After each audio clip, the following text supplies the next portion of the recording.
Assalamualaikum warahmatullahi wabarakatuh.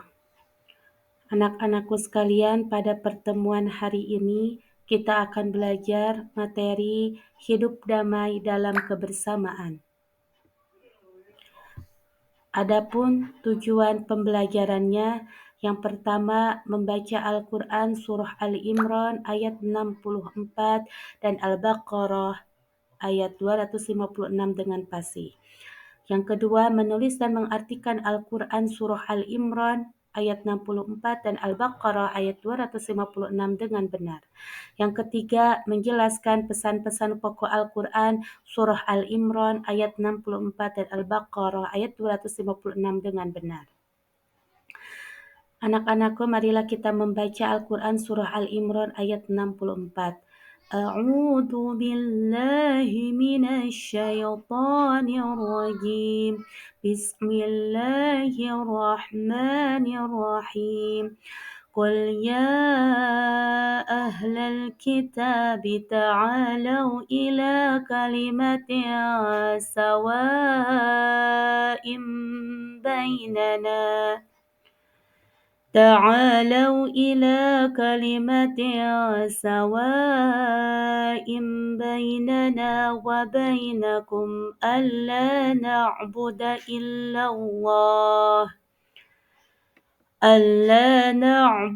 إلا الله ولا نشرك به شيئا ولا يتخذ بعضنا بعضا أربابا من دون الله فإن تولوا فقولوا اشهدوا بأننا مسلمون. Arti Al-Quran Surah Al-Imran ayat 64. Katakanlah Nabi Muhammad, wahai ahlul kitab, marilah kita menuju pada satu kalimat pegangan yang sama antara kami dan kamu, yakni kita tidak menyembah selain Allah, kita tidak mempersekutukannya dengan sesuatu apapun, dan tidak pula sebagian kita menjadikan sebagian yang lain sebagai Tuhan-Tuhan selain Allah. Jika mereka berpaling, katakanlah kepada mereka, saksikanlah bahwa sesungguhnya kami adalah orang-orang Muslim. Marilah kita membaca Al-Quran Surah Al-Baqarah ayat 256. A'udzu billahi minasy syaithanir rajim. Bismillahirrahmanirrahim. La ikraha fid din. قد تبين الرشد من الغي فمن يكفر بالطاغوت ويؤمن بالله فقد استمسك بالعروة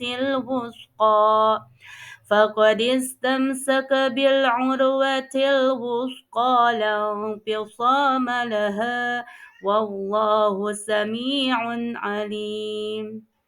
Arti Al-Quran Surah Al-Baqarah ayat 256.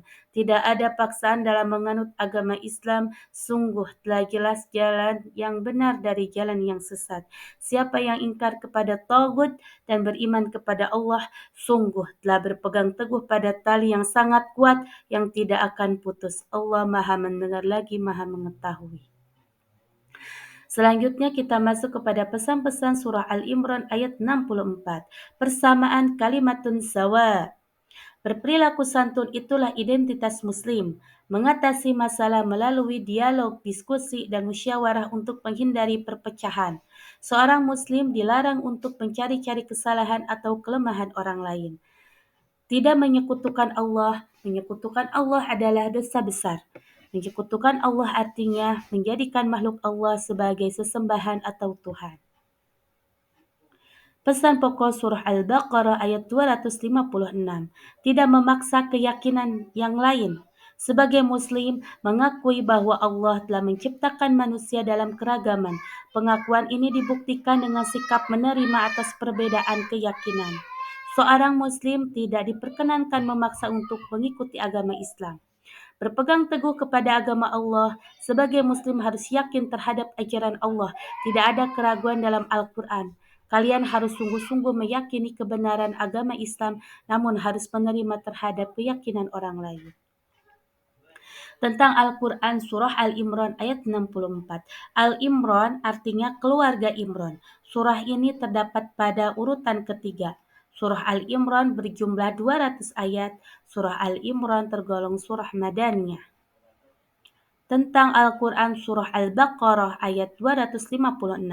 Surah Al-Baqarah artinya sapi betina. Terdapat pada urutan surah kedua setelah Al-Fatihah. Surah Al-Baqarah memiliki 286 ayat. Surah Al-Baqarah tergolong surah Madaniyah. Kesimpulannya, kita belajar tentang hidup dalam damai kebersamaan. Yang kedua, pentingnya kita menghormati dan menghargai perbedaan. Ketiga, teruslah belajar dan berlatih untuk menjadi muslim-muslimah yang baik. Nah, anak-anakku, silakan kerjakan ujian formatifnya Quran Surah Al-Imran ayat 64 dan kerjakan juga ujian formatif Al-Quran Surah Al-Baqarah 256. Terima kasih. Wabillahi taufiq wal hidayah. Wassalamualaikum warahmatullahi wabarakatuh.